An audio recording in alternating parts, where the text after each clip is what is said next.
What is up, guys? Welcome back to Gears and Arms, and got a little bit of a different video for you guys today. So normally this time of the year, first weekend in October, we're going to the Pumpkin Run Nationals. There we go. In Owensville, Ohio.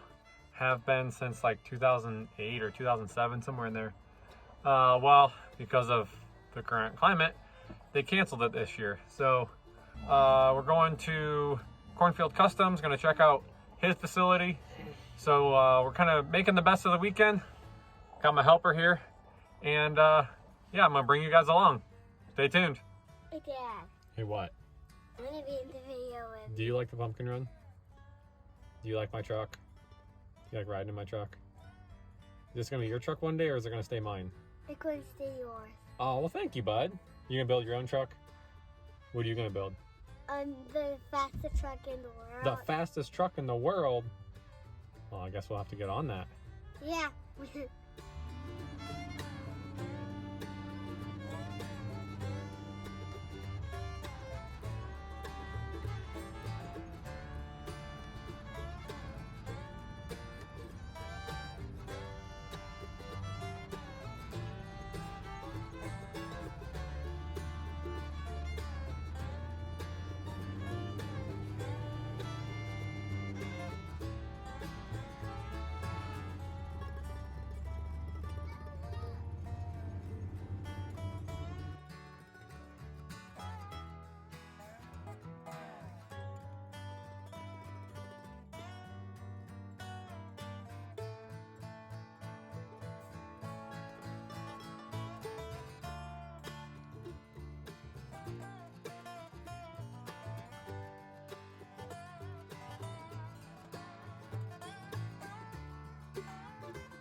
So, anything you want to tell them as far as don't touch this or behave yourself?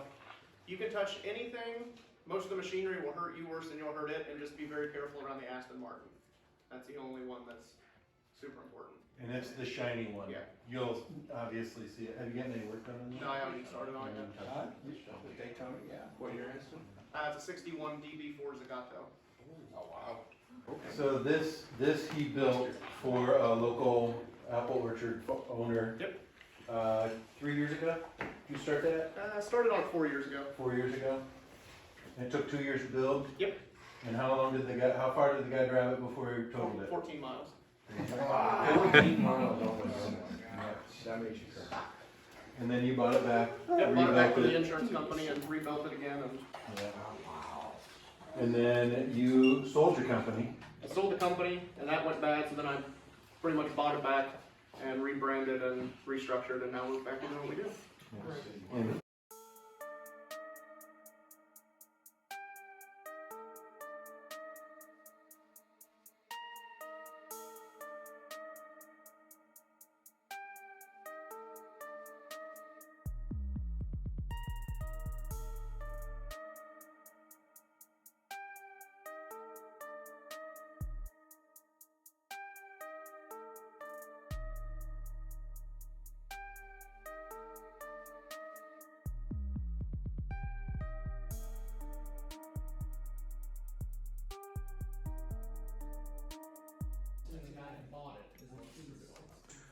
Alright, now we're heading back into the main shop area.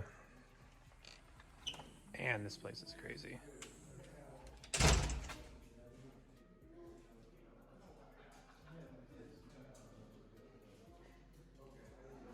Gotta say big thanks to Mike for letting us come in.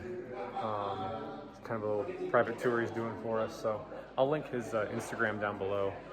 It's amazing to see some of the stuff that he builds. So Mike, thanks for the tour.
You could spend hours just looking at the stuff hanging on the wall in this place. It's insane. This drill press is pretty cool. Buffalo Forge, it's got a rotating, like a multi-chuck head on it. Pretty cool. Why last week? I went out there and I got it. It's just one of those things that got hold of you and Oh, yeah. couldn't stop thinking about it. Oh yeah. What's your wife say? She just wanted to make sure I had life insurance at the time. Jamie's always been a thing. That's right, she has, man. What's the rear end, Mike? It's a winner's nostalgia V8 quick change. Okay.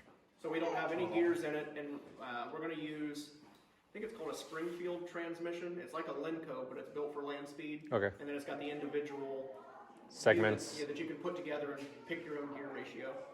So then we'll, So do you, how many shifts do you get in? as many as you can get in 5 miles. In reality, So what is it typical, like with some of these cars? it all depends. I mean, some people run 3 speeds. George Poteet runs 6 speeds. Okay. And I mean, it just depends on how much power you can put down and get through the gears. Like in reality, it's probably going to be a 3-speed or a 4-speed. I'm going to be pushed up to 60 before I can even take off in first. Okay, that was my next question, is how fast will you go before you? You get the first mile to be pushed. So I'm like, if I can get through first and second gear, my first gear will be a 3rd gear, and then I'll have a 3rd, 4th, and a 5th. Got it. And then you just roll through the gears and you just keep adding throttle to it? Yeah, so what you have to watch is, it's not like racing on concrete, it's really slick. So like if you ever watch any of the videos, you'll hear the revs change real quick, and that's trying to find traction. Yeah, because you're on salt. Yeah. Like we were talking to the Turbinator car last year, and it uses a helicopter turbine, and it drives a drive shaft driven rear end. It's all-wheel drive, but on the salt, you can't calculate slippage. So they use a satellite to calculate the limited slip on the axles, and they allow for 20%, and they run about 206 or 506. So With a satellite yeah? So what's connected to the car Yeah. while they're running? yeah? So at 506, what's 20% of that? So each wheel could be up to 125 mile an hour difference. Jeez. So when they're done with a run, the tires are completely shredded because they've been trying to find traction the entire time. That's insane. Yeah. I never would have known that. That's insane. Doing a 100-mile-an-hour burnout at 500 miles an hour. One wheel. One wheel. Or all wheels. Yeah. Independently doing their own. Goodness. Yeah, since I mean all 4 wheels spin, they can't do like a normal limited slip system. It all has to be satellite controlled. That's insane. So you bent every pipe? Yep. When you get this build, you're gonna take it out there to test it multiple times? Or? Yeah. So like they don't have like a test and tune night, so you'll have to go to Speed Week, the World Finals, or a Utah Flat Racing Association and test it, which just sucks because it's 2,200 miles. Yeah, 'cause there's no place to test it here. No, like the only thing we could do would we could change the gearing in the rear end, and we could take it to like an airstrip and just test it. You know, we're not going to get up to speed, but we can. Okay, the steering works Some fine. shakedowns. The suspension works pretty good. It You know, nothing breaks. feels loose. Yeah, Yeah. it stops. Yeah. So what we're planning on, you know, hoping 2023 the car to be done, and then the first 2 seasons just testing too. Because you have to license up too, so it's not like I can go out there and just be like, okay, never been here, I'm going to run 200 mile an hour. I have to get a 150 mile an hour license, a 175 license, and then I can get a 200 license. So you're looking at the next 10 years, Hopefully. of 5 to 10 years of working your way up to that 200 mile. Yeah, I hope so. It might be sooner than that, but you never know. So what's your ultimate goal on the speed? I want to go 200 in this record class so I can get a 200 mile an hour membership. And all it is a hat and a patch. That's all I want. That's all that matters. I went 200 miles an hour and all I got was this stupid t-shirt. But you get put in a register for life. You become a lifetime member and you get to go to the 200 mile an hour benefit dinners, and they have like parties, and it's. So that's like why everything's on the outside of the chassis. So if I want to put the 2.8 liter in it, I've got a 4BT I can put in it. If we want to scrap that idea and put an inline flat 8 in it, we can. You know, everything's completely open. Right. Why you can't go with a diesel? The record's extremely slow. Yeah. So, Nice. like a I was 4BT gonna ask is that too. 176. If I put like a flathead inline 8, it's like 290. So that's a big difference. And like these tires are rated to 200, so I can run it in my class. If I go over 200, I have to get tires that are $846 a piece. And then I have to have more fire suppression. My fire suit has to be better. I have to have a second parachute. So it goes from a $250,000 car to a $350,000 car. And then, you know, for every 100 miles, you can add another 100 to 150,000 on top of it. And like most people are really weirded out by this because how heavy it looks, but that's what you want. Like land speed cars are the exception. Most everybody thinks the lighter the car, the faster it'll go. With a land speed car, the heavier it is, the faster it'll go, as long as you have torque to push it. Yeah, once you're moving, it doesn't really Like this matter. car will be 6,000 pounds. Well, it's object in motion stays in Yeah. motion. Yeah. Yeah. Well, what it is it's non-aerodynamic downforce, or just weight keeps it planted. You know, if you get them too light, the wind, you know, you get a gust of wind coming across the salt, that'll just blow you up in the air and it'll be over. To make it easier to get in and out, because it sucks as it is, so the canopy will come forward. You'll take this off, and then you can. The column comes up to swing out of your way, so you can kind of push on this. And if that rear end comes apart, you got quite a bit of material there. Yeah, it's all 316. Yeah, you can protect Family your bits shrapnel. Yep.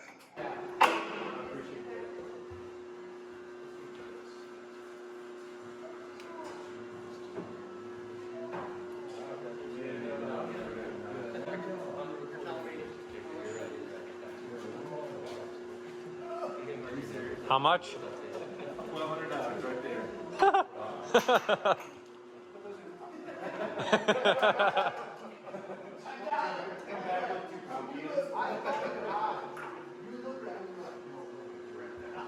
What is that machine Retail at $75. called? Oh, so the dies are just practice. It's, you know. So what we're going to do is, so when shaping a car, every car is pretty much made up of 2 shapes, shrinks and stretches. That's pretty much it. And you really can't do anything else. There's 5 core things you can do with metal. You can shrink it, stretch it, cut it, bend it, and weld it. So every car is made with those 5 principles. So what we're going to do is we're going to do a compound shape by shrinking. And it's not like a shrink like you think where you fold it over. We're going to take the molecules of the grain structure and we're going to rearrange them and compress them. So the material is going to actually get thicker.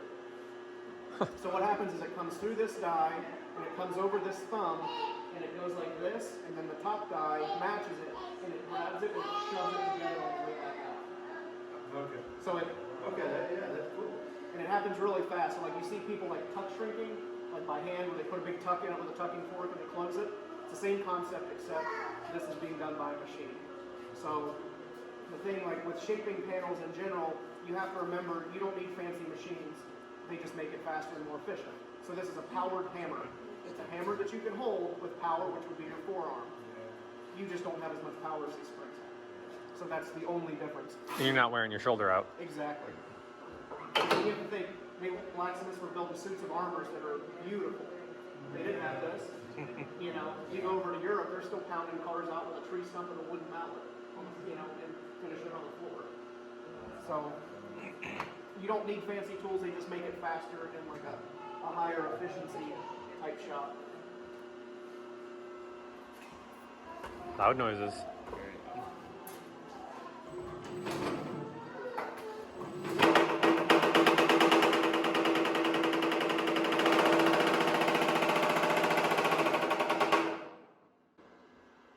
So you can see just that one pass, how much it's drawing the panel over. Yeah.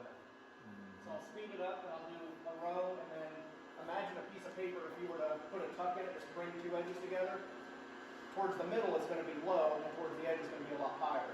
So the metal is the same way. You've got a lot more material to shrink on the edge versus the inside to get a constant radius.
Holy cow.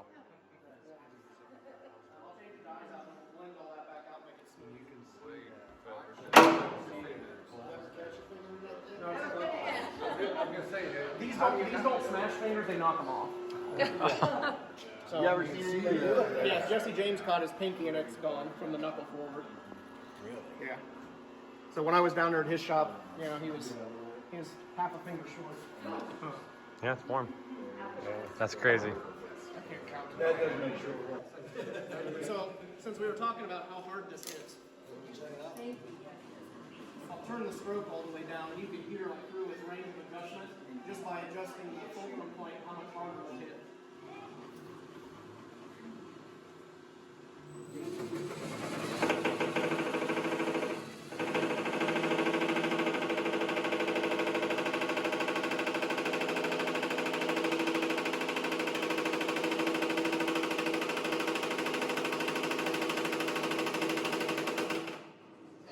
That'll shape quarter, but we don't need to be that efficient. Can you imagine how much you can order plate and shaping that?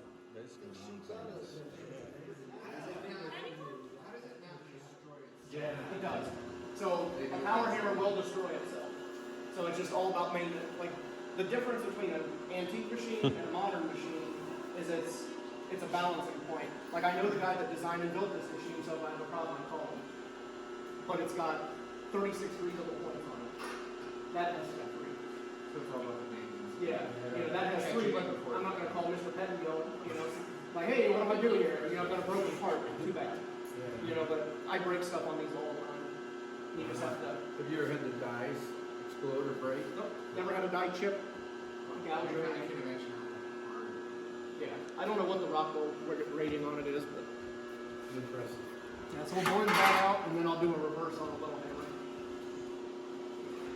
So what we're gonna do is.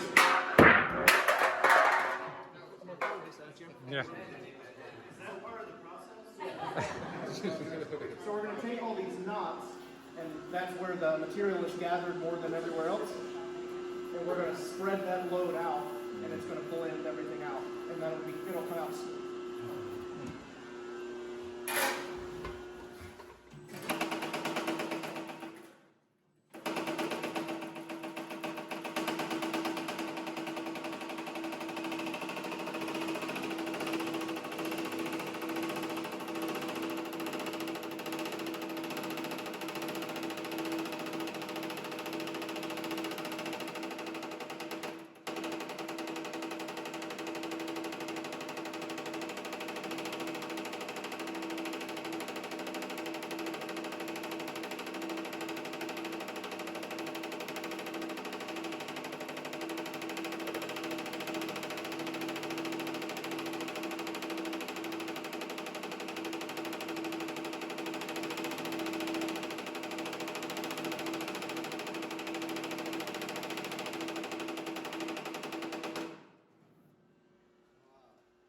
that's just rough blending it out. We can work it longer and longer. Like we could work it into a mirror. You know, the more you work it and polish the dies, it'll build that into the panel. So like a lot of the mirrored pieces you see hanging like up there, and like all the aluminum pieces, those are straight off machine, no polishing or anything.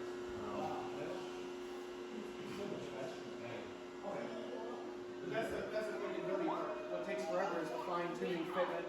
Like say that needed to be a 36 radius and it's a 34. It'll take 10 times longer for that last 5%. Very, very few. And how long have you been doing this? Shaping on big equipment for about 5 years, maybe 6. So you if you go too far, is there a save? Yes. Or do you get a new piece of wood? It depends. You have to weigh that option. So what makes, instead of being like a metal shaper and a craftsman knows how to save it and when to give up. Okay. A metal shaper, they'll just sit there and they'll beat it till you can't do anything. Like, well, now it's just dust. No. So it's like you have to weigh your options. Like that was nothing. But say like I've got 45 hours in a quarter panel and something falls and hits it. Is it worth the 5 hours to fix, or is it worth starting over? You know, you have to weigh those options. And usually, if you're weighing the option of which to do, fix or start over, I always start over.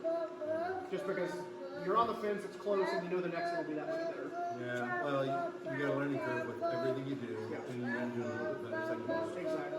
But then that's also a delicate thing, because your brain, whether you're cocky or not, your brain gets cocky. That's just how you are. So like, I have to take breaks. Like if I make a left-hand quarter, I can't make the right-hand quarter next. You just can't do it. Because what happens is you're like, I've got this. I already did it once, I know exactly what I'm doing, and your brain will make a mistake that ruins everything. So I take a break, that way I have to relearn what I did. So that was shrinking then. Yeah, that was shrinking. This was blending. Yeah. So it's actually, I don't have any of it here. Like we'll do stuff, and we'll put a mic on it, and you can see it actually getting thicker by thousands. Like we did, I don't remember what it was. It was a fender on something not too long ago. Maybe it was a wheel well, and it grew by like 15 thousandths. Wow. Yeah.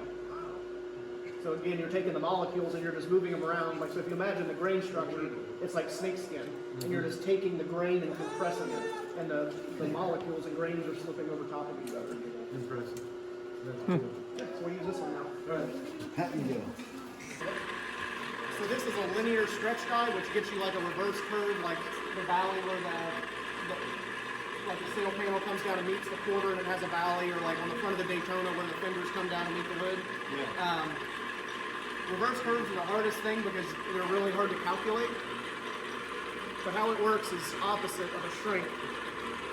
So when you shrink, you're taking the metal and bringing it in, but a linear stretch, the die hits on a contact pattern.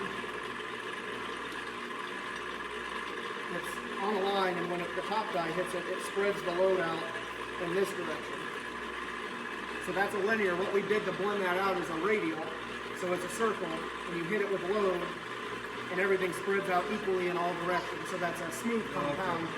A linear has to be used to get a reverse. This one's not going to be as loud as the other one. And you can see like all the linkages and stuff to connect it all.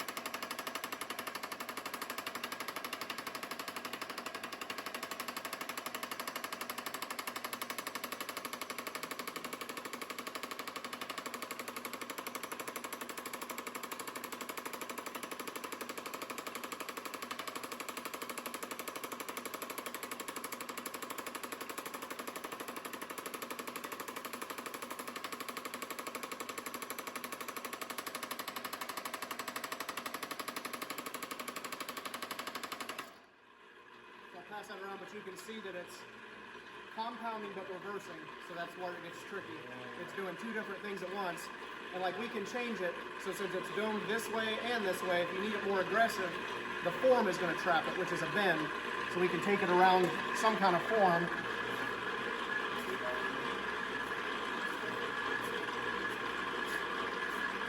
You can actually change the form, and now this is flatter, and that's more aggressive.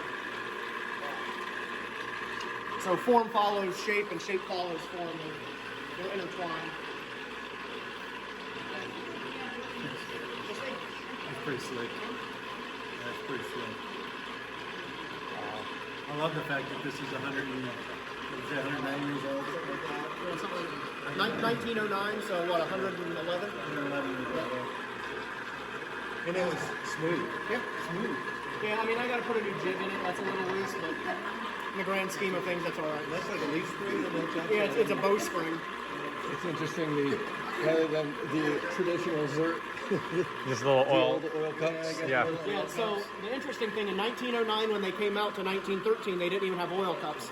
It had a hole, and you would drip oil into the hole. So in 1914, they put oil cups on it. So I took the caps off and machined it to put oil cups on it.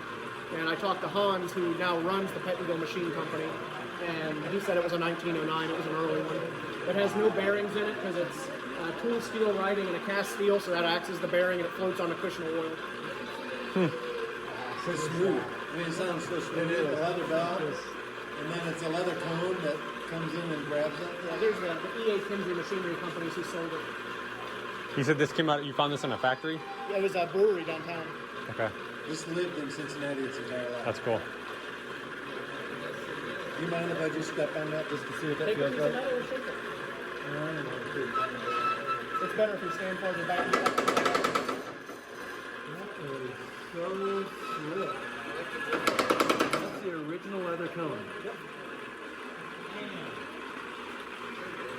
You know what? I'm going to take advantage of that. So you said basically just going back and forth? Yep. Which way would you suggest? So you want me to do it this way so you're holding down, so you're not holding up like this. Yeah, that makes sense.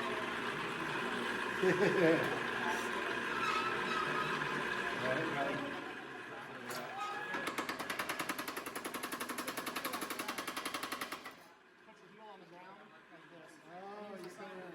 Okay. There we go.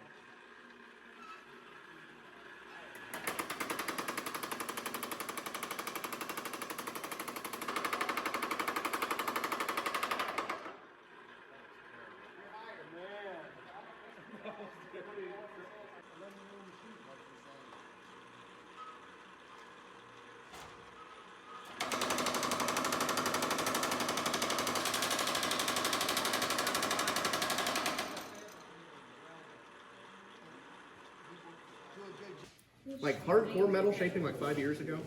Other than that, it was just little patch panel stuff. When you were in Batavia, you were doing, I think you had just got a bead roller. Yes. You were starting to make metal signs. Yep, that was pretty much the beginning. That was the beginning of you messing with sheet metal like Yeah. that.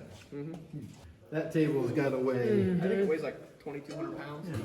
It's like your workbench. it's like my workbench. You just can't move it. I tell kids, like if you can move the table, I'll give you $20. Yeah. And they'll just make no.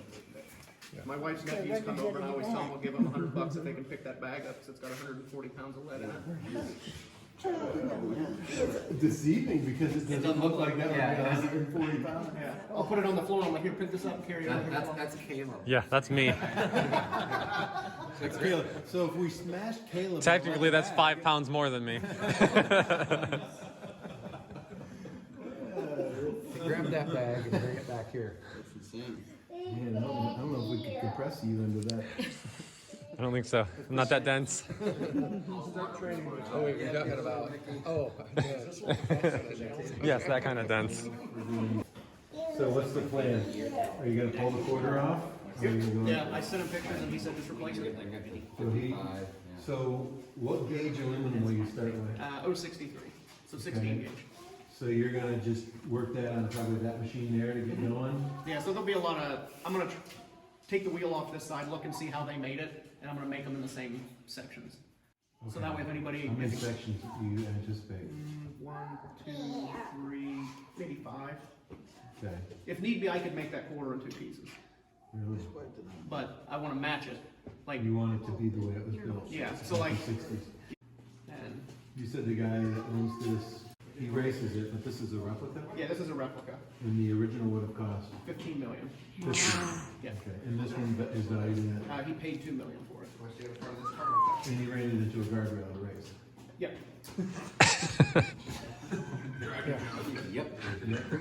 Not a trailer queen. And this thing is not painted. This is bare, I'm assuming aluminum.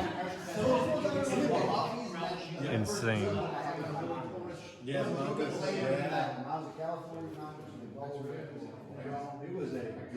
So he was saying that he has to rebuild the quarter panel on this Aston Martin. It was in an accident. The guy road races it. This quarter panel is like an inch and something higher than this quarter panel. So he's going to completely remake the quarter panel on this car. Holy cow, I can't say enough how crazy this place is. Again, big thanks to Mike for showing us everything. And there's so many stores. I tried to get as much as I could, but man, there's just so much to see, and the amount of information is insane. Too cool. Definitely guys check him out on Instagram. A lot of cool stuff.